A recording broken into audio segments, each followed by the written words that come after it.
सतनाम श्री वाहेगुरु साहिब जीओ। परम सन्मानियो गुरु रूप गुरु खालसा साध संगत जी, वाहेगुरु जी का खालसा वाहेगुरु जी की फतेह। चल रहे लड़ीवार प्रसंग धन धन श्री गुरु गोबिंद सिंह साहिब जी महाराज जी दे अध्याय 50वें विच अज आपां छोटे साहिबजादियां दे साके दा प्रसंग सरवण करांगे, जिस तरह वागी नूरे ने सरहंद तो आके गुरु जी नूं सुणाया। सो आओ बड़े प्रेम नाल यह प्रसंग सरवण करिए। गुरु जी पलंग ते बैठे शोभ रहे सन ते वागी नूरे नूं उड़ीक रहे सन। नज़दीक ही राय कल्ला बैठा सी ते 300 सूरबीर उसदे पास बैठे सन। सारे श्रद्धालु आके वंदना कर रहे सन ते गुरु जी दे सुंदर स्वरूप नूं वेख रहे सन। जद 1.5 पहर दिन रह गया तां उस समय गुरु जी ने बचन कह के सारिਆਂ नूं सुणाया, दरख्त ते चढ़ के वेखो वागी आउंदा है कि नहीं। यह सुन के राय कल्ला ने अपने एक मनुख नूं दरख्त ते चढ़ाया। उसने तुरंत सब तो उच्ची डाणी उपर चढ़ के राह वल वेख्या। उसने दूर तो ही वागी नूं आउंदे नूं वेख्या। हैरान होके फिर बोलिया, मैं वागी आउंदे नूं वेख्या है। इन्ने विच वागी आके वंदना करके बैठ गया तां गुरु जी ने कहा, सरहंद दा बृतांत तू कैसा वेख्या है। उसने हथ जोड़ के फिर कहा, मलेशा ने वड्डा झगड़ा करके दोवें साहिबजादियां नूं शहीद कर दिता है। फिर राय कल्ला ने कहा, जद गुरु जी तो विछड़ गए सन तां किवें फड़े गए, यह प्रसंग किवें वापरिया, मुढ़ तो लैके अंत तक हुण सब कुछ सुणा दिओ। जिस वास्ते सतगुरु जी बैठे हैं, समझा के सारी वार्ता गुरु जी नूं सुणाओ। तद वागी ने सभा विच हथ जोड़ के उचारण किया, हे प्रभु जी, जद आप जी तो विछड़ गए तां अगे एक ब्राह्मण माता जी नाल कपट करके उन्हां नूं वखरे करके लै गया। वह लोभ धार के माता जी अते साहिबजादियां नूं अपने पिंड लै गया। माता जी अते दोवें साहिबजादे रथां ते सवार सन। एक खच्चर उपर एक सेवक ने अशरफियां लदियां होईयां सन।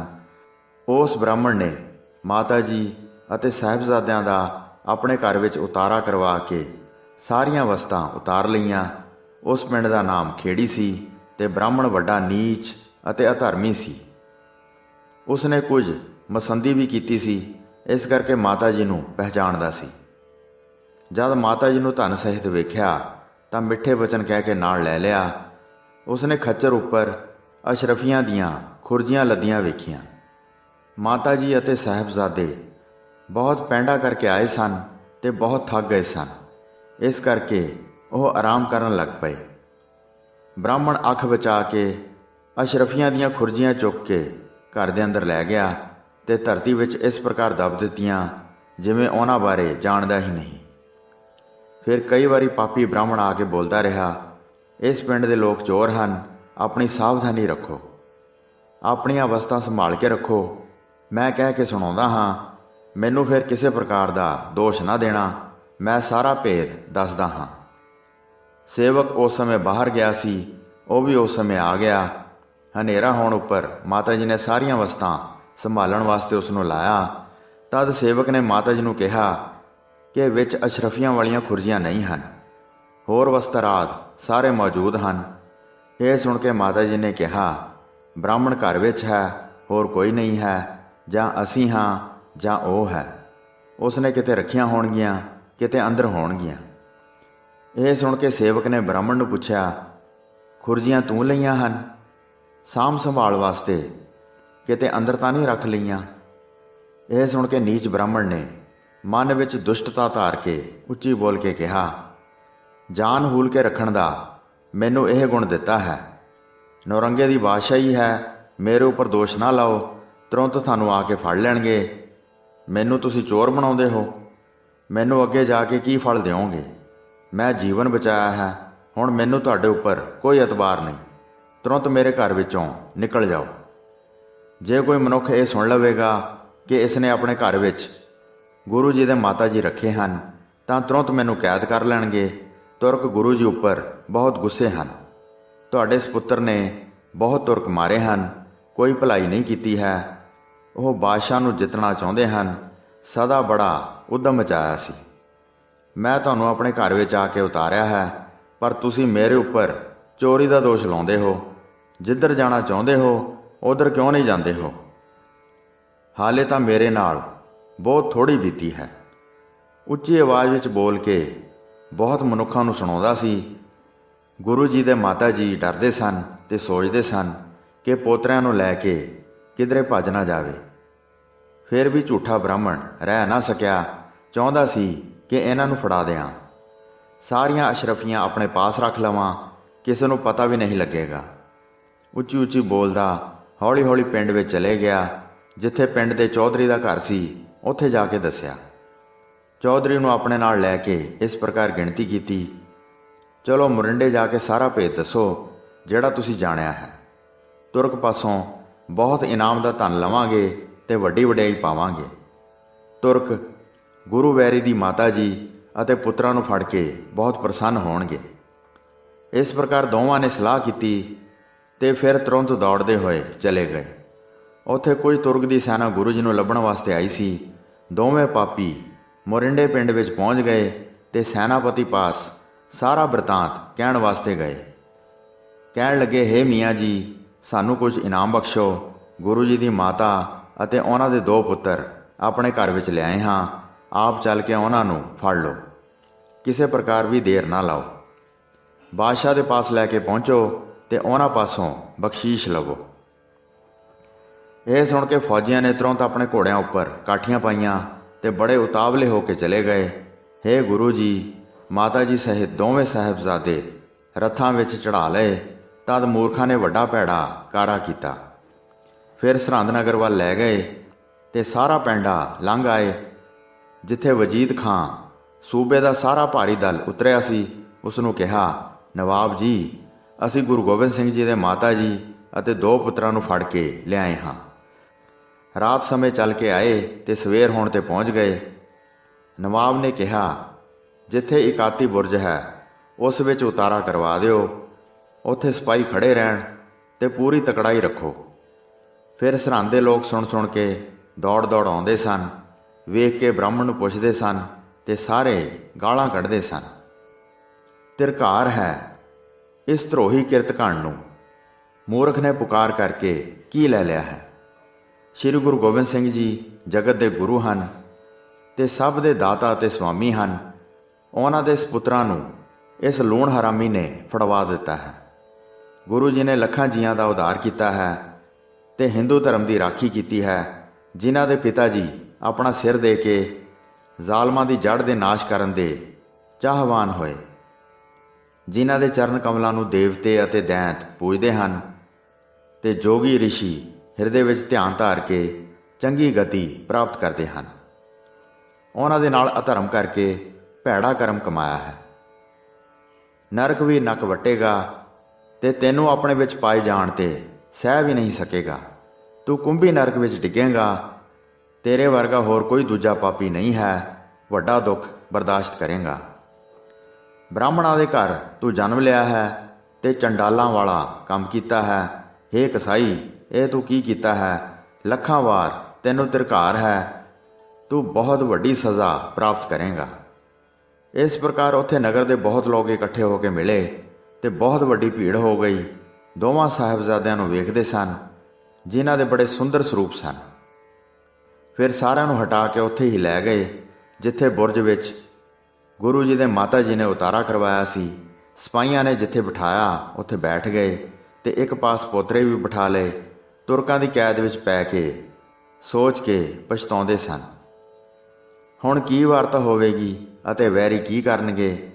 ਇੱਥੇ ਪਰਾਏ ਵਸ ਵਿੱਚ ਆ ਕੇ ਪੈ ਗਏ ਹਾਂ। ਵੇਖ ਕੇ ਪੁੱਤਰ ਗੁੱਸਾ ਧਾਰਨਗੇ। ਮੈਂ ਆਪਣੇ ਪੁੱਤਰ ਦੀ ਗੱਲ ਨੂੰ ਮੰਨਿਆ ਨਹੀਂ ਹੈ, ਇਸ ਕਰਕੇ ਇਹ ਬਿਪਤਾ ਪਾਈ ਹੈ। ਕਿਸ ਤੇ ਕ੍ਰੋਧ ਕਰਨਗੇ। ਵਿਛੜ ਗਏ ਹਾਂ, ਜਿਨ੍ਹਾਂ ਨੂੰ ਕਿਸੇ ਪ੍ਰਕਾਰ ਦੀ ਖਬਰ ਵੀ ਨਹੀਂ ਹੈ। ਜਦ ਸ਼੍ਰੀ ਅਨੰਦਪੁਰ ਸਾਹਿਬ ਵਿੱਚ ਕਿਲੇ ਵਿੱਚ ਲੜ ਰਹੇ ਸਨ ਤਾਂ ਪੁੱਤਰ ਨੇ ਬਚਨ ਕੀਤਾ ਸੀ, 7 ਦਿਨਾਂ ਵਿੱਚ ਸਾਨੂੰ ਸਭ ਸੁੱਖ ਪ੍ਰਾਪਤ ਹੋ ਜਾਣਗੇ। ਪਰ ਮੈਂ ਯਕੀਨ ਨਾ ਕੀਤਾ। ਸਾਰਾ ਪਰਿਵਾਰ ਵੱਖ-ਵੱਖ ਹੋ ਕੇ ਵਿਛੜ ਗਿਆ ਹੈ। ਗੁਰੂ ਜੀ ਇਸ ਵੇਲੇ ਕਿੱਥੇ ਹੋਣਗੇ? ਇਹ ਸੋਚ ਕੇ ਲੰਮੇ ਸਾਹ ਲੈਂਦੇ ਹਨ। ਨਗਰ ਵਿੱਚ ਘਰ ਘਰ ਵਾਰਤਾ ਫੈਲ ਗਈ ਤੇ ਸਾਰਿਆਂ ਨੂੰ ਖਬਰ ਹੋ ਗਈ। ਸੂਬਾ ਵਜ਼ੀਦ ਖਾਨ ਨਿਕਲ ਕੇ ਕਚਹਿਰੀ ਵਾਲੇ ਸਥਾਨ ਤੇ ਆਇਆ। ਕਈ ਸੈਨਾਪਤੀ ਮਿਲ ਗਏ ਤੇ ਸਾਰੇ ਮਿਲ ਕੇ ਬੈਠ ਗਏ। ਵਾਗੀ ਸਾਰੀ ਵਾਰਤਾ ਦੱਸ ਰਿਹਾ ਸੀ। ਉਹ ਕਹਿਣ ਲੱਗਾ, ਹੇ ਪ੍ਰਭੂ ਜੀ, ਇਹ ਸਾਰੀ ਵਾਰਤਾ ਮੈਨੂੰ ਇੱਕ ਸਿੱਖ ਨੇ ਸੁਣਾਈ ਹੈ। ਯਥਾਯੋਗ ਜਿਵੇਂ ਮੈਂ ਉਸ ਨੂੰ ਬਿਰਤਾਂਤ ਪੁੱਛਿਆ ਹੈ, ਉਸ ਪ੍ਰਕਾਰ ਹੀ ਮੈਂ ਸਤਿਗੁਰੂ ਜੀ ਤੁਹਾਡੇ ਪਾਸ ਕਹਿੰਦਾ ਹਾਂ। ਮੁਗਲ, ਪਠਾਨ ਤੇ ਵੱਡੇ ਵੱਡੇ ਦੀਵਾਨ ਸਭ ਸਭਾ ਵਾਲੇ ਥਾਂ ਤੇ ਆ ਕੇ ਬੈਠ ਗਏ। ਸਰਹੰਦ ਦੇ ਆਲੇ ਦੁਆਲੇ ਦੂਰ ਦੂਰ ਤੱਕ ਜਿਹੜੇ ਹਾਕਮ ਰਹਿੰਦੇ ਸਨ, ਉਹ ਸਾਰੇ ਇਕੱਠੇ ਹੋ ਕੇ ਮਿਲ ਕੇ ਬੈਠ ਗਏ, ਜਿਨ੍ਹਾਂ ਵਿੱਚ ਕਈ ਹਿੰਦੂ ਖੱਤਰੀ ਅਤੇ ਬਾਣੀਏ ਵੀ ਸਨ। ਮੋਰਿੰਡੇ ਦਾ ਰਹਿਣ ਵਾਲਾ ਰੰਗੜ ਸਰਦਾਰ ਵਜੀਦ ਖਾਂ ਦੇ ਪਾਸ ਹੀ ਬੈਠਾ ਸੀ। ਤਦ ਵਜੀਦ ਖਾਂ ਨੇ ਉਸ ਵੱਲ ਆਪਣੀਆਂ ਅੱਖਾਂ ਕੀਤੀਆਂ ਤੇ ਬੋਲਿਆ, ਜਿੱਥੇ ਵੀ ਗੁਰੂ ਜੀ ਦੇ ਪੁੱਤਰ ਬਿਠਾਏ ਹਨ, ਉਹਨਾਂ ਨੂੰ ਇਸ ਸਥਾਨ ਤੇ ਲੈ ਕੇ ਆਓ। ਆਦਮ ਨਾਲ ਮਿੱਠੇ ਬਚਨ ਕਹਿ ਕੇ ਉਹਨਾਂ ਨੂੰ ਦਿਲਾਸਾ ਦੇ ਕੇ ਜਾ ਕੇ ਲੈ ਕੇ ਆਓ। ਮੋਰਿੰਡੇ ਦਾ ਸਰਦਾਰ ਮਾਤਾ ਜੀ ਦੇ ਨੇੜੇ ਪਹੁੰਚ ਕੇ ਕਹਿਣ ਲੱਗਾ, ਨਵਾਬ ਦੀ ਸਭਾ ਵਿੱਚ ਸਾਰੇ ਲੋਕ ਇਕੱਠੇ ਹੋਏ ਹਨ। ਉਹਨਾਂ ਸਾਰਿਆਂ ਦੇ ਵੇਖਣ ਕਾਰਨ ਦੋਵਾਂ ਗੁਰੂ ਪੁੱਤਰਾਂ ਨੂੰ ਸਭਾ ਵਿੱਚ ਬੁਲਾਇਆ ਹੈ। ਇਸ ਤਰ੍ਹਾਂ ਮੋਰਿੰਡੇ ਦਾ ਸਰਦਾਰ ਮਾਤਾ ਜੀ ਨੂੰ ਸੰਦੇਸ਼ਾ ਦੇ ਕੇ ਵਾਪਸ ਸਭਾ ਵਿੱਚ ਆ ਗਿਆ। ਇਸ ਤਰ੍ਹਾਂ ਮਾਤਾ ਜੀ ਨੂੰ ਉਹਨਾਂ ਨੇ ਸੰਦੇਸ਼ਾ ਪਹੁੰਚਾ ਦਿੱਤਾ। ਇੱਕ ਸੁੱਚਾਨੰਦ ਨਾਮ ਦਾ ਨੀਚ ਖੱਤਰੀ ਸੀ। ਉਸ ਸਮੇਂ ਉਹ ਸਭਾ ਵਿੱਚ ਬੈਠਾ ਸੀ। ਉਹ ਗੁਰੂ ਘਰ ਵਿੱਚ ਆਪਣੀ ਧੀ ਦਾ ਰਿਸ਼ਤਾ ਕਰਦਾ ਸੀ। ਉਹ ਪਹਿਲਾਂ ਝਗੜਾ ਕਰਕੇ ਹਟਾ ਦਿੱਤਾ ਸੀ, ਇਸ ਕਰਕੇ ਗੁਰੂ ਘਰ ਨਾਲ ਈਰਖਾ ਕਰਦਾ ਸੀ। ਉਸਨੇ ਇਹ ਸੁਣ ਕੇ ਸਭਾ ਵਿੱਚ ਬੜੀ ਭੈੜੀ ਗੱਲ ਕਹੀ। ਬਾਦਸ਼ਾਹ ਦਾ ਸਾਰਾ ਲਸ਼ਕਰ ਹੀ ਜਿਸ ਨੇ ਗਾਲ ਦਿੱਤਾ ਹੈ, ਉਸ ਸਮੇਂ ਇਹਨਾਂ ਨੇ ਆਪਣੇ ਪੋਤਰਿਆਂ ਦਾ ਪਿਆਰ ਨਹੀਂ ਵਿਚਾਰਿਆ। ਫਿਰ ਵਜੀਦ ਖਾਨ ਨੇ ਕਿਹਾ, ਹੁਣ ਜਾਓ ਤੇ ਗੁਰੂ ਜੀ ਦੇ ਦੋਵੇਂ ਪੁੱਤਰਾਂ ਨੂੰ ਲੈ ਕੇ ਆਓ ਤੇ ਮਾਤਾ ਜੀ ਨੂੰ ਸਮਝਾ ਕੇ ਕਹੋ ਕਿ ਸਭਾ ਵਿੱਚ ਕੇਵਲ ਵੇਖਣ ਕਾਰਨ ਬੁਲਾਏ ਹਨ, ਹੋਰ ਕੋਈ ਗੱਲ ਨਹੀਂ ਕਰਾਂਗੇ। ਦੁਬਾਰਾ ਦੋਹਾਂ ਨੂੰ ਤੁਹਾਡੇ ਪਾਸ ਹੀ ਪਹੁੰਚਾ ਦਿਆਂਗੇ। ਮੋਰਿੰਡੇ ਦਾ ਸਰਦਾਰ ਫਿਰ ਆਇਆ ਤੇ ਮਾਤਾ ਜੀ ਦੇ ਪਾਸ ਹੋ ਕੇ ਬੋਲਿਆ, ਵੇਖੋ, ਨਵਾਬ ਨੇ ਦੁਬਾਰਾ ਭੇਜਿਆ ਹੈ। ਉਹ ਸਭਾ ਵਿੱਚ ਇੱਕ ਵਾਰ ਮੰਗਵਾਉਣਾ ਚਾਹੁੰਦੇ ਹਨ। ਦੋਵੇਂ ਪੋਤਰੇ ਮਾਤਾ ਜੀ ਦੀ ਗੋਦ ਵਿੱਚ ਬੈਠੇ ਸਨ। ਮਾਤਾ ਜੀ ਬਹੁਤ ਪਿਆਰ ਨਾਲ ਪੋਤਰਿਆਂ ਸਹਿਤ ਬੈਠੇ ਸਨ ਤੇ ਅੱਖਾਂ ਵਿੱਚ ਜਲ ਦਾ ਪ੍ਰਵਾਹ ਚੱਲ ਰਿਹਾ ਸੀ। ਫਿਰ ਬਾਬਾ ਜ਼ੋਰਾਵਰ ਸਿੰਘ ਸਾਵਧਾਨ ਹੋਏ ਤੇ ਦਾਦੀ ਦੇ ਪੱਟਾਂ ਨੂੰ ਉਸਨੇ ਆਪਣੇ ਹੱਥਾਂ ਨਾਲ ਫੜਿਆ, ਆਪਣੇ ਆਪ ਨੂੰ ਪੱਟ ਉੱਪਰੋਂ ਉਤਾਰਿਆ ਤੇ ਖੜੇ ਹੋ ਕੇ ਉਚਾਰਨ ਕੀਤਾ, ਦਾਦੀ ਜੀ, ਤੁਸੀਂ ਝਗੜਾ ਕਿਉਂ ਕਰਦੇ ਹੋ? ਤੁਰਕਾਂ ਨਾਲ ਸਦਾ ਸਾਡੀ ਲੜਾਈ ਰਹੀ ਹੈ। ਹੁਣ ਜੇ ਨਹੀਂ ਜਾਵਾਂਗੇ ਤਾਂ ਕੀ ਬਣ ਜਾਵੇਗਾ? ਇਸ ਕਰਕੇ ਉਹੀ ਉਚਿਤ ਹੈ ਕਿ ਸਭਾ ਵਿੱਚ ਜਾਈਏ। ਬਾਬਾ ਫਤਿਹ ਸਿੰਘ ਜੀ ਨੂੰ ਆਪਣੇ ਨਾਲ ਲੈ ਕੇ ਗੁਰੂ ਜੀ ਦੇ ਦੋਵੇਂ ਸਪੁੱਤਰ ਇੰਜ ਚੱਲ ਪਏ ਜਿਵੇਂ ਦੋ ਚੰਦ ਜਾ ਰਹੇ ਹੋਣ। ਜਿਨ੍ਹਾਂ ਦਾ ਸੁੰਦਰ ਮੁਖ ਸੀ ਤੇ ਕੋਮਲ ਅੰਗ ਸਨ, ਚੰਚਲ ਨੈਣਾ ਦਾ ਸੁੰਦਰ ਰੰਗ ਸੀ, ਥੋੜ੍ਹੇ ਸਾਲਾਂ ਦੀ ਜਿਨ੍ਹਾਂ ਦੀ ਉਮਰ ਸੀ, ਦੋਵਾਂ ਦੇ ਸਰੀਰ ਦੀ ਸੁੰਦਰ ਸ਼ੋਭਾ ਸੀ। ਝੀਨ ਦੀ ਝਗਲੀ ਨੂੰ ਜ਼ਰੀ ਦੀ ਝਾਲਰ ਦਮਕਾ ਮਾਰ ਰਹੀ ਹੈ। ਗਹਿਣਿਆਂ ਤੋਂ ਬਿਨਾਂ ਹੀ ਅੰਗਾਂ ਦੀ ਬੜੀ ਸ਼ੋਭਾ ਸੀ। ਦੋਵੇਂ ਸੂਰਬੀਰ ਅੱਗੇ ਅੱਗੇ ਚੱਲ ਪਏ। ਰੰਗੜ ਉਹਨਾਂ ਦੇ ਪਿੱਛੇ ਪਿੱਛੇ ਚੱਲ ਪਿਆ। ਸਭਾ ਦੇ ਪਾਸ ਪਹੁੰਚ ਗਏ। ਮੋਰਿੰਡੇ ਦੇ ਸਰਦਾਰ ਨੇ ਸਾਰਿਆਂ ਨੂੰ ਕਹਿ ਕੇ ਸੁਣਾਇਆ, ਹੇ ਸਾਹਿਬਜ਼ਾਦਿਓ, ਤੁਹਾਡੇ ਪਿਤਾ ਜੀ ਚਮਕੌਰ ਦੀ ਗੜੀ ਵਿੱਚ ਘੇਰ ਕੇ ਮਾਰ ਦਿੱਤੇ ਹਨ। ਉੱਥੇ ਹੀ ਤੁਹਾਡੇ ਦੋ ਭਰਾ ਵੀ ਮਾਰ ਦਿੱਤੇ ਹਨ। ਉਹਨਾਂ ਦੇ ਸਾਥੀ ਸਾਰੇ ਸਿੰਘ ਮਾਰ ਦਿੱਤੇ ਹਨ। ਹੁਣ ਤੁਹਾਡਾ ਕੋਈ ਵੀ ਰਾਖਾ ਨਹੀਂ ਰਿਹਾ ਹੈ। ਇਹਨਾਂ ਵਿੱਚੋਂ ਜਿਹੜਾ ਬਚ ਕੇ ਆ ਜਾਵੇ। ਇਹ ਨਵਾਬ ਸਾਰਿਆਂ ਦਾ ਸਰਦਾਰ ਹੈ। ਇਸ ਨੂੰ ਸਿਰ ਝੁਕਾ ਕੇ ਸਲਾਮ ਕਰੋ। ਤੁਹਾਨੂੰ ਮਾਰਨਗੇ ਨਹੀਂ, ਬਚਾ ਲੈਣਗੇ। ਸਿਰ ਝੁਕਾਉਣ ਨਾਲ ਤੁਸੀਂ ਜਿਉਂਦੇ ਰਹੋਗੇ। ਇਹ ਸੁਣ ਕੇ ਬਾਬਾ ਜ਼ੋਰਾਵਰ ਸਿੰਘ ਜੀ ਸਾਵਧਾਨ ਹੋ ਗਏ। ਸਾਰਿਆਂ ਨੂੰ ਸੁਣਾ ਕੇ ਉਹਨਾਂ ਨੇ ਬਚਨ ਕੀਤਾ, ਸ਼੍ਰੀ ਸਤਿਗੁਰੂ ਜੀ ਜਿਹੜੇ ਸਾਡੇ ਪਿਤਾ ਜੀ ਹਨ, ਉਹਨਾਂ ਨੂੰ ਇਸ ਜਗਤ ਵਿੱਚ ਕੌਣ ਮਾਰ ਸਕਦਾ ਹੈ? ਜਿਵੇਂ ਆਕਾਸ਼ ਨੂੰ ਕੋਈ ਕਿਵੇਂ ਮਾਰ ਸਕਦਾ ਹੈ? ਕੌਣ ਹਨੇਰੀ ਨੂੰ ਦੂਰ ਕਰ ਸਕਦਾ ਹੈ? ਸੁਮੇਰ ਪਰਬਤ ਨੂੰ ਕੋਈ ਵੀ ਚਲਾ ਨਹੀਂ ਸਕਦਾ ਹੈ। ਸੂਰਜ ਦਾ ਸਿਰ ਕੋਈ ਵੀ ਫੜ ਨਹੀਂ ਸਕਦਾ। ਕਰਤਾ ਪੁਰਖ ਅਕਾਲ ਪੁਰਖ ਕਿਰਪਾਲੂ ਹੈ। ਸਭ ਤੋਂ ਵੱਡਾ ਉਹ ਕਾਲਾਂ ਦਾ ਕਾਲ ਹੈ। ਉਸ ਦੇ ਅੱਗੇ ਅਸੀਂ ਸਿਰ ਨਿਵਾਉਂਦੇ ਹਾਂ। ਜਗਤ ਦਾ ਮਾਲਕ ਸਰਬ ਕਲਾ ਸਮਰੱਥ ਹੈ। ਇਹ ਨੀਚ ਮਨੁੱਖ ਪਾਪ ਕਮਾਉਂਦੇ ਹਨ। ਇਹਨਾਂ ਅੱਗੇ ਸਿਰ ਕਿਉਂ ਨਿਵਾਈਏ? ਇਹ ਸੁਣ ਕੇ ਸਾਰੀ ਸਭਾ ਬਹੁਤ ਹੈਰਾਨ ਹੋਈ ਕਿ ਇਸ ਬਾਲਕ ਨੇ ਕਿੰਨੀ ਸਮਝ ਪਾਈ ਹੈ। ਇਹ ਦੁੱਧ ਪੀਂਦੇ ਬੱਚੇ ਹਨ, ਇਹਨਾਂ ਨੇ ਕੀ ਵਿਗਾੜਿਆ ਹੈ? ਲੜਨ ਤੇ ਮਿਲਣ ਬਾਰੇ ਇਹਨਾਂ ਨੂੰ ਕੋਈ ਸਮਝ ਨਹੀਂ ਹੈ। ਇਹ ਸੁਣ ਕੇ ਮਾੜੀ ਮੱਤ ਵਾਲਾ ਖੱਤਰੀ ਸੜ ਬਲ ਗਿਆ ਤੇ ਸਾਰਿਆਂ ਨੂੰ ਸੁਣਾਉਣ ਵਾਸਤੇ ਬੋਲਿਆ, ਇਹ ਨਾਗਣ ਦੇ ਛੋਟੇ ਬੱਚੇ ਹਨ, ਨੋਹਾਂ ਤੋਂ ਸਿਰ ਤੱਕ ਜ਼ਹਿਰ ਨਾਲ ਭਰੇ ਅਤੀ ਖੋਟੇ ਹਨ, ਨਵਾਬ ਨੂੰ ਸਲਾਮ ਨਹੀਂ ਕਰਦੇ ਹਨ, ਸਾਰਿਆਂ ਨੂੰ ਵੇਖ ਕੇ ਡਰਦੇ ਨਹੀਂ ਹਨ। ਇਹਨਾਂ ਦੇ ਹਿਰਦੇ ਵਿੱਚ ਵੱਡਾ ਹੰਕਾਰ ਭਰਿਆ ਹੈ, ਇਹ ਨਵਾਬ ਦੇ ਅੱਗੇ ਕਿਵੇਂ ਝੁਕ ਸਕਦੇ ਹਨ? ਫਿਰ ਵਜੀਦ ਖਾਨ ਨੇ ਕਿਹਾ, ਭਰਾ ਪਿਤਾ ਆਦਿ ਕੋਈ ਨਹੀਂ ਰਿਹਾ ਹੈ, ਤੁਸੀਂ ਹੁਣ ਦੀਨ ਵਿੱਚ ਆ ਜਾਓ ਤੇ ਸਾਰੇ ਤੁਰਕ ਸ਼ਹਿਰਾਂ ਨੂੰ ਮੰਨੋ, ਫਿਰ ਤੁਹਾਨੂੰ ਬਹੁਤ ਵਡਿਆਈ ਦਿਆਂਗੇ, ਹਾਥੀ ਘੋੜੇ ਅਤੇ ਬਹੁਤ ਧਨ ਦੇਵਾਂਗੇ। ਬਾਦਸ਼ਾਹ ਆਪਣੇ ਪਾਸ ਰੱਖਣਗੇ, ਤੁਹਾਡੇ ਪਾਲਣ ਪੋਸ਼ਣ ਦੀ ਅਭਿਲਾਸ਼ਾ ਕਰਨਗੇ, ਕੁਝ ਪਿੰਡ ਦੇ ਕੇ ਵੱਡਾ ਬਣਾ ਦੇਣਗੇ, ਕੁਝ ਸੈਨਾ ਤੁਹਾਨੂੰ ਰੱਖਣ ਵਾਸਤੇ ਦੇਣਗੇ। ਜਿਵੇਂ ਅਸੀਂ ਵੱਡੀ ਸਰਦਾਰੀ ਕਰਦੇ ਹਾਂ ਉਸ ਪ੍ਰਕਾਰ ਤੁਸੀਂ ਹੀ ਵੱਡਾ ਸੁੱਖ ਪ੍ਰਾਪਤ ਕਰੋਗੇ। ਇਹ ਸੁਣ ਕੇ ਬਾਬਾ ਜ਼ੋਰਾਵਰ ਸਿੰਘ ਜੀ ਕੁਝ ਕ੍ਰੋਧ ਵਿੱਚ ਆ ਗਏ। ਛੋਟੇ ਭਰਾ ਨੂੰ ਉਹਨਾਂ ਨੇ ਪੁੱਛਿਆ, ਮੈਂ ਹੁਣ ਐਸਾ ਸਮਾਂ ਆ ਗਿਆ ਵੇਖਿਆ ਹੈ ਜਿਵੇਂ ਗੁਰੂ ਪਿਤਾਮੇ ਭਾਵ ਸ਼੍ਰੀ ਗੁਰੂ ਤੇਗ ਬਹਾਦਰ ਜੀ ਨਾਲ ਹੋਇਆ ਸੀ, ਸਾਬਤ ਰਹਿਣਾ ਹੀ ਚੰਗੀ ਗੱਲ ਹੈ। ਹੇ ਭਰਾ ਜੀ, ਤੂੰ ਆਪਣੇ ਦਿਲ ਦੀ ਗੱਲ ਦੱਸ। ਇਹ ਸੁਣ ਕੇ ਬਾਬਾ ਫਤਿਹ ਸਿੰਘ ਜੀ ਨੇ ਉੱਤਰ ਦਿੱਤਾ, ਜਿਵੇਂ ਪਿਤਾਮਾ ਜੀ ਨੇ ਆਪਣਾ ਧਰਮ ਰੱਖ ਲਿਆ ਸੀ, ਸ਼ੁਭ ਜਸ ਨਾਲ ਇਸ ਜਗਤ ਦਾ ਕਾਰਜ ਪੂਰਨ ਕੀਤਾ ਸੀ, ਤਿੰਨਾਂ ਲੋਕਾਂ ਵਿੱਚ ਉਹਨਾਂ ਦੇ ਸਾਕੇ ਨੂੰ ਜਾਣਿਆ ਗਿਆ ਸੀ। ਸਾਨੂੰ ਤੁਹਾਨੂੰ ਉਸ ਤਰ੍ਹਾਂ ਹੀ ਕਰਨੀ ਬਣਦੀ ਹੈ, ਸਿਰ ਦੇ ਕੇ ਤੁਰਕਾਂ ਦੀ ਜੜ ਹੀ ਪੁੱਟ ਦਿਆਂਗੇ, ਫਿਰ ਹਿੰਦੂ ਧਰਮ ਜਾਗ ਪਵੇਗਾ। ਇਹ ਸਰੀਰ ਸਾਰੇ ਨਾਸ਼ਵੰਤ ਹੀ ਜਾਣੋ।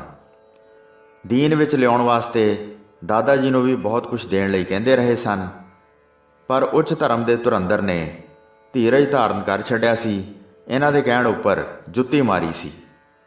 ਉਸ ਪ੍ਰਕਾਰ ਦਾ ਸਾਕਾ ਤੁਸੀਂ ਵੀ ਜਗਤ ਵਿੱਚ ਵਿਖਾਓ, ਮਨ ਨੂੰ ਸਥਿਰ ਕਰੋ ਤੇ ਡੁਲਾਵੋ ਨਹੀਂ। ਸਰਬ ਸ਼੍ਰੋਮਣੀ ਸਾਡਾ ਵੰਸ਼ ਹੈ, ਇਸ ਦੀ ਉੱਤਮ ਲਾਜ ਰੱਖੋ।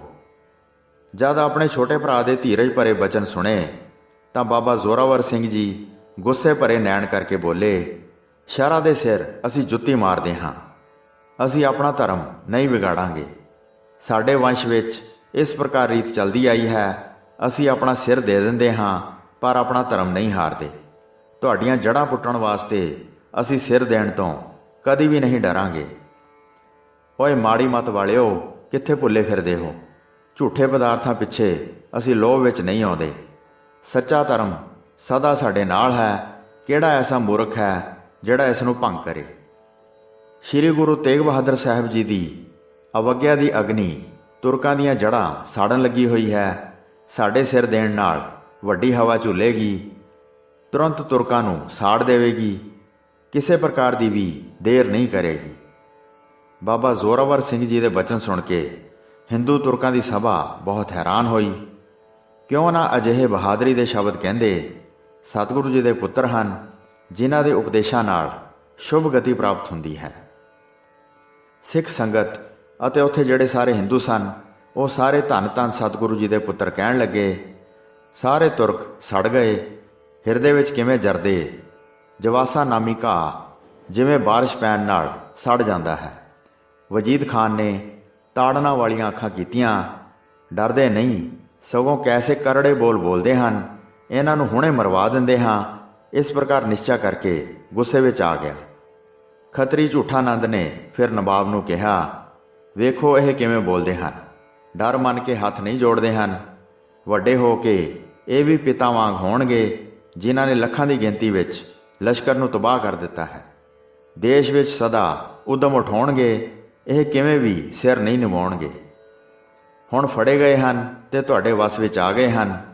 ਇਹ ਛੁੱਟ ਕੇ ਕਿਸੇ ਆਕੀ ਥਾਂ ਤੇ ਨਾ ਚਲੇ ਜਾਣ। ਇਹਨਾਂ ਦਾ ਹੋਰ ਕੋਈ ਇਲਾਜ ਨਹੀਂ ਹੈ। ਕਿਸੇ ਨੂੰ ਹੁਕਮ ਕਰੋ ਜਿਹੜਾ ਇਹਨਾਂ ਨੂੰ ਮਾਰ ਦੇਵੇ। ਉਸ ਸਮੇਂ ਸਭਾ ਵਿੱਚ ਮਲੇਰਕੋਟਲੇ ਦਾ ਖਾਨ ਬੈਠਾ ਸੀ।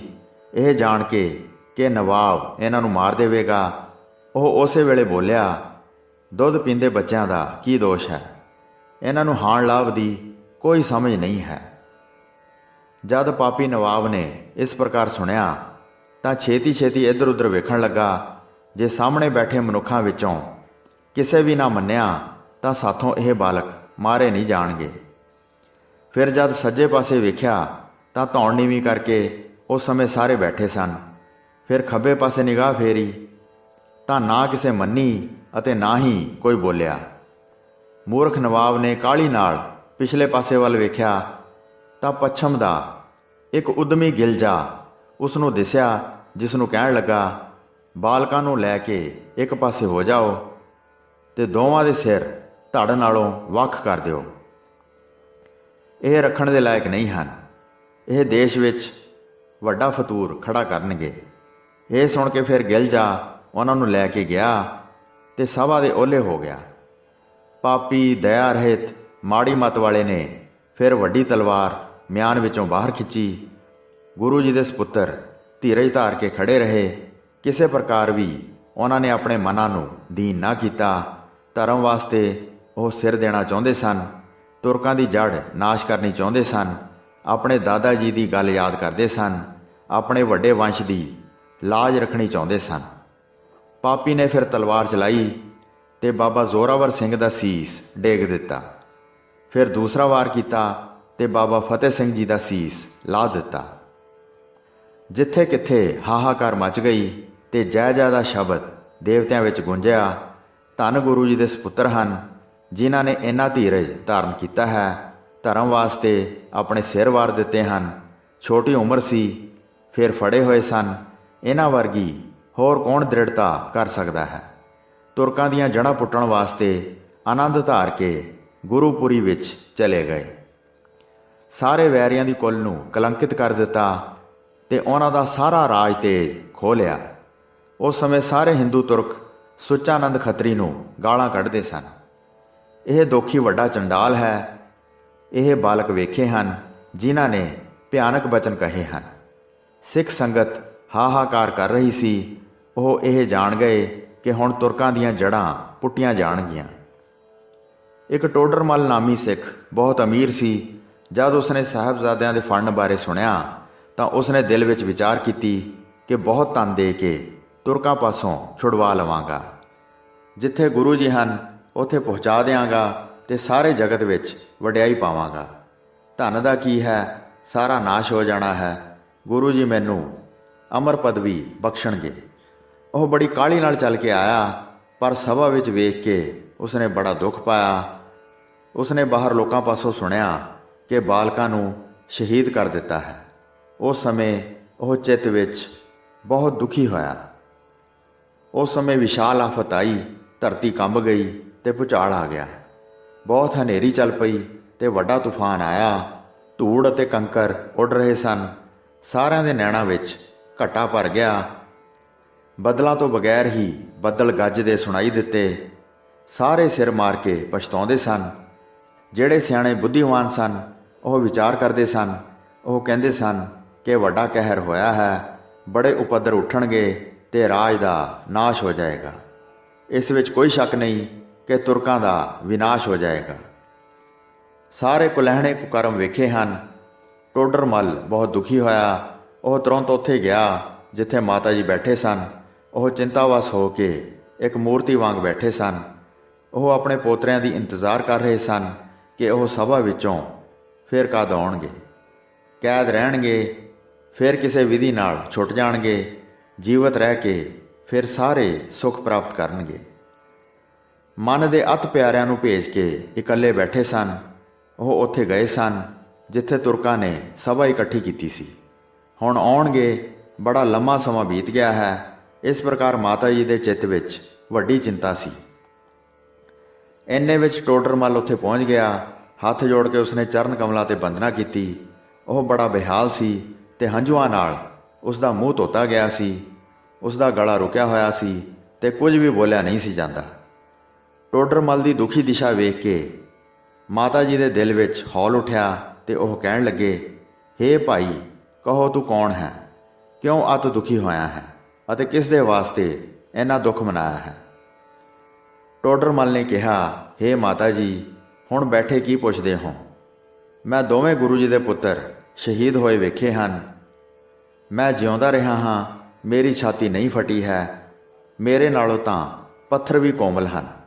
ਮੈਂ ਮਾੜੇ ਭਾਗਾਂ ਵਾਲਾ ਤੁਹਾਨੂੰ ਦੱਸਣ ਆਇਆ ਹਾਂ ਤੇ ਗੁਰੂ ਜੀ ਦੇ ਸਪੁੱਤਰਾਂ ਦੇ ਨਾਲ ਹੀ ਅਗਲੀ ਦੁਨੀਆ ਨੂੰ ਨਹੀਂ ਚਲੇ ਗਿਆ ਹਾਂ।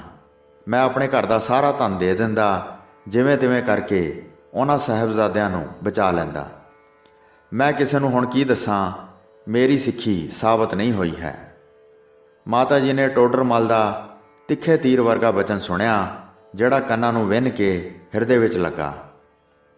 ਮਾਤਾ ਜੀ ਟੋਡਰ ਮੱਲ ਦੇ ਮੁਖੋਂ ਸਾਰਾ ਬਿਰਤਾਂਤ ਸੁਣ ਕੇ ਬੇਹੋਸ਼ ਹੋ ਗਏ, ਬੇਸੁੱਧ ਹੋ ਕੇ ਡਿੱਗ ਪਏ ਅਤੇ ਕਿਸੇ ਪ੍ਰਕਾਰ ਦੀ ਹੋਸ਼ ਨਾ ਰਹੀ। ਤਦ ਟੋਡਰ ਮੱਲ ਅਤ ਦੁਖੀ ਹੋਇਆ ਤੇ ਉਸਨੇ ਛੇਤੀ ਨਾਲ ਗੁਰ ਮਾਤਾ ਜੀ ਨੂੰ ਆਸਰਾ ਦੇ ਕੇ ਬਿਠਾਇਆ। ਇੱਕ ਕੱਪੜੇ ਨਾਲ ਮਾਤਾ ਜੀ ਨੂੰ ਹਵਾ ਚੱਲੀ। ਤਦ ਮਾਤਾ ਜੀ ਨੇ ਆਪਣੇ ਸਰੀਰ ਦੀ ਸੋਝੀ ਪਾਈ। ਚੇਤਨਤਾ ਸਹਿਤ ਫਿਰ ਸਾਹਿਬਜ਼ਾਦੇ ਯਾਦ ਆਏ ਤਾਂ ਕਹਿਣ ਲੱਗੇ, ਪੋਤਰੇ ਕਿੱਥੇ ਹਨ? ਉਹ ਨਜ਼ਰ ਨਹੀਂ ਆਏ ਹਨ। ਪੁੱਤਰ ਜ਼ੋਰਾਵਰ ਸਿੰਘ, ਮੈਨੂੰ ਵੀ ਨਾਲ ਲੈ ਚੱਲੋ। ਮੈਥੋਂ ਪਹਿਲਾਂ ਹੀ ਤੁਸੀਂ ਕਿੱਥੇ ਚੱਲੇ ਹੋ? ਮੈਂ ਇਕੱਲੀ ਰਹਿ ਕੇ ਕੀ ਕਰਾਂਗੀ?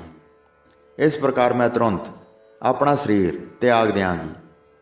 ਸਾਧ ਸੰਗਤ ਜੀ ਕਹਿੰਦੇ ਹਨ ਕਿ ਮਾਤਾ ਜੀ ਨੇ ਆਪਣੀ ਇੱਛਾ ਅਨੁਸਾਰ ਉਸ ਸਮੇਂ ਆਪਣਾ ਸਰੀਰ ਤਿਆਗ ਦਿੱਤਾ ਤੇ ਸੱਚਖੰਡ ਵਿੱਚ ਜਾ ਕੇ ਆਪਣੇ ਦੋਵਾਂ ਪੋਤਰਿਆਂ ਨੂੰ ਮਿਲ ਪਏ। ਤਿੰਨਾਂ ਸਰੀਰਾਂ ਦਾ ਟੋਡਰ ਮੱਲ ਨੇ ਸੰਸਕਾਰ ਕੀਤਾ ਤੇ ਫੁੱਲ ਚੁਣ ਕੇ ਇੱਕ ਬਰਤਨ ਵਿੱਚ ਪਾ ਲਏ। ਇਸ ਪ੍ਰਕਾਰ ਵਾਗੀ ਨੇ ਸਾਰੀ ਗਾਥਾ ਸੁਣਾਈ ਅਤੇ ਕਿਹਾ, ਹੇ ਗੁਰੂ ਜੀ, ਇੱਕ ਸਿੱਖ ਨੇ ਮੈਨੂੰ ਇਹ ਸਾਰਾ ਪ੍ਰਸੰਗ ਸੁਣਾਇਆ ਹੈ। ਉਹ ਸਾਰਾ ਆਪ ਜੀ ਦੇ ਪਾਸ ਦੱਸਿਆ ਹੈ। ਹੁਣ ਗੰਗੂ ਬ੍ਰਾਹਮਣ ਦੀ ਵੀ ਸੁਣੋ, ਜਿਵੇਂ ਉਸਨੇ ਫਲ ਪਾਇਆ ਹੈ। ਜਦ ਤੁਰਕਾਂ ਨੇ ਸੁਣਿਆ ਕਿ ਇਸਨੇ ਮਾਤਾ ਜੀ ਦਾ ਧਨ ਰੱਖਿਆ ਹੈ ਤਾਂ ਉਹਨਾਂ ਨੇ ਸਿਪਾਹੀ ਭੇਜੇ, ਜਿਹੜੇ ਉਸ ਦੇ ਘਰ ਵਿੱਚ ਗਏ। ਉਸ ਦਾ ਸਾਰਾ ਪਰਿਵਾਰ ਬੰਨ੍ਹ ਕੇ ਲਿਆਂਦਾ ਤੇ ਕਈ ਪ੍ਰਕਾਰ ਮਾਰ-ਕੁੱਟ ਕਰਕੇ ਉਹਨਾਂ ਨੂੰ ਸਜ਼ਾਵਾਂ ਦਿੱਤੀਆਂ। ਜਿਸ ਥਾਂ ਉਸਨੇ ਅਸ਼ਰਫੀਆਂ ਦਬਾਈਆਂ ਸਨ, ਉਸ ਥਾਂ ਲੱਭ ਰਹੇ, ਪਰ ਅਸ਼ਰਫੀਆਂ ਹੱਥ ਨਾ ਆਈਆਂ। ਫਿਰ ਤੁਰਕਾਂ ਪਾਸੋਂ ਮਾਰ ਖਾਂਦਾ ਹੀ ਮਰ ਗਿਆ। ਉਸਨੇ ਆਪਣੀ ਕੀਤੀ ਦਾ ਫਲ ਪ੍ਰਾਪਤ ਕਰ ਲਿਆ। ਤਦ ਸਤਿਗੁਰੂ ਜੀ ਪਲੰਗ ਉੱਪਰ ਬੈਠੇ ਸਨ ਤੇ ਦੋਵੇਂ ਚਰਨ ਧਰਤੀ ਉੱਤੇ ਰੱਖੇ ਸਨ। ਉੱਥੇ ਉਹਨਾਂ ਨੇ ਕਾਹੀ ਦੇ ਬੂਟੇ ਖੜੇ ਵੇਖੇ ਤੇ ਉਹਨਾਂ ਦੀ ਜੜ੍ਹ ਨੂੰ ਬਹੁਤ ਡੂੰਘਾ ਪੁੱਟ ਦਿੱਤਾ। ਛੋਟੀ ਕਿਰਪਾਨ ਹੱਥ ਵਿੱਚ ਧਾਰਨ ਕੀਤੀ ਹੋਈ ਸੀ। ਉਹਨਾਂ ਨੇ ਸਾਰਾ ਪ੍ਰਸੰਗ ਚਿੱਤ ਧਾਰ ਕੇ ਸੁਣਿਆ। ਫਿਰ ਸਤਿਗੁਰੂ ਜੀ ਨੇ ਪੁੱਛਿਆ, ਜਿੱਥੇ ਸਾਰੇ ਤੁਰਕਾਂ ਦੀ ਸਭਾ ਲੱਗੀ ਸੀ, ਉੱਥੇ ਮਲੇਰਕੋਟਲੇ ਵਾਲੇ ਖਾਨ ਤੋਂ ਉਪਰੰਤ ਹੋਰ ਵੀ ਕਿਸੇ ਦੇ ਹਿਰਦੇ ਵਿੱਚ ਦਇਆ ਆਈ ਸੀ? ਤਦ ਵਾਗੀ ਨੇ ਹੱਥ ਜੋੜ ਕੇ ਉਚਾਰਨ ਕੀਤਾ, ਮੈਂ ਚੰਗੀ ਤਰ੍ਹਾਂ ਨਿਰਾਧਾਰ ਕੀਤਾ ਹੈ। ਮਲੇਰਕੋਟਲੇ ਵਾਲੇ ਖਾਨ ਨੇ ਕਿਹਾ ਕਿ ਇਹਨਾਂ ਦੁੱਧ ਪੀਂਦੇ ਬੱਚਿਆਂ ਦਾ ਰਾਈ ਪਰ ਵੀ ਦੋਸ਼ ਨਹੀਂ ਹੈ। ਇਸ ਪ੍ਰਕਾਰ ਖਾਨ ਨੇ ਈਰਖਾ ਰਹਿਤ ਹੋ ਕੇ ਕਿਹਾ। ਇਹ ਸੁਣ ਕੇ ਗੁਰੂ ਜੀ ਨੇ ਬਚਨ ਕੀਤਾ, ਹੁਣ ਸਾਰੇ ਤੁਰਕਾਂ ਦਾ ਨਾਸ਼ ਹੋ ਜਾਏਗਾ। ਇੱਕ ਮਲੇਰਕੋਟਲੇ ਵਾਲੇ ਦੀ ਜੜ ਰਹੇਗੀ, ਹੋਰ ਸਾਰੇ ਤੁਰਕਾਂ ਦੀ ਜੜ ਸੜ ਜਾਏਗੀ। ਮੁਖ ਤੋਂ ਇਸ ਪ੍ਰਕਾਰ ਕਹਿ ਕੇ ਗੁਰੂ ਜੀ ਨੇ ਕਰਦ ਚਲਾਈ ਤੇ ਕਾਹੀ ਦੇ ਬੂਟੇ ਦੀ ਜੜ ਕੱਟ ਕੇ ਗਵਾ ਦਿੱਤੀ ਅਤੇ ਕਿਹਾ, ਜਿਵੇਂ ਇਹ ਕਾਹੀ ਦੇ ਬੂਟੇ ਦੀ ਜੜ ਉਖੇੜ ਕੇ ਕੱਟ ਦਿੱਤੀ ਹੈ, ਉਸ ਤਰ੍ਹਾਂ ਸਾਰੇ ਤੁਰਕਾਂ ਦੀ ਜੜ ਕੱਟੀ ਜਾਵੇਗੀ। ਕੁਝ ਸਮੇਂ ਵਿੱਚ ਇਹਨਾਂ ਦਾ ਨਾਸ਼ ਹੋ ਜਾਏਗਾ ਤੇ ਸਾਰਾ ਜਗਤ ਇਹ ਤਮਾਸ਼ਾ ਵੇਖ ਕੇ ਹੈਰਾਨ ਰਹਿ ਜਾਵੇਗਾ। ਗੁਰੂ ਜੀ ਨੇ ਬੜੇ ਕ੍ਰੋਧ ਵਿੱਚ ਆ ਕੇ ਇਹ ਕਠੋਰ ਬਚਨ ਕਹੇ। ਤੁਰਕਾਂ ਦੇ ਰਾਜ ਤੇਜ ਨੂੰ ਜੜੋਂ ਪੁੱਟ ਦਿੱਤਾ। ਸਰਹੰਦ ਨਗਰ ਵਿੱਚ ਵੱਡਾ ਪਾਪ ਕੀਤਾ ਹੈ, ਉਹ ਨਗਰੀ ਉੱਜੜ ਜਾਏਗੀ ਤੇ ਨਗਰ ਵਾਸੀ ਵੱਡਾ ਦੁੱਖ ਪਾਉਣਗੇ। ਸਾਡੇ ਸਿੱਖ ਇਸ ਨੂੰ ਮਾਰ ਕੇ ਉਜਾੜ ਦੇਣਗੇ, ਰਾਜ ਖੋਹ ਕੇ ਧਨ ਬਾਹਰ ਕੱਢਣਗੇ। ਸੋ ਸਾਧ ਸੰਗਤ ਜੀ, ਇੱਥੇ 6ਵੀਂ ਰੁੱਤ ਦਾ 52ਵਾਂ ਅਧਿਆਇ ਸਮਾਪਤ ਹੁੰਦਾ ਹੈ ਜੀ। ਪ੍ਰਸੰਗ ਸੁਣਾਉਂਦੇ ਹੋਏ ਹੋਈਆਂ ਅਨੇਕ ਭੁੱਲਾਂ ਚੁੱਕਾਂ ਦੀ ਖਿਮਾ ਬਖਸ਼ਣੀ ਜੀ। ਦਾਸ ਨੂੰ ਆਗਿਆ ਦਿਓ। ਵਾਹਿਗੁਰੂ ਜੀ ਕਾ ਖਾਲਸਾ, ਵਾਹਿਗੁਰੂ ਜੀ ਕੀ ਫਤਿਹ।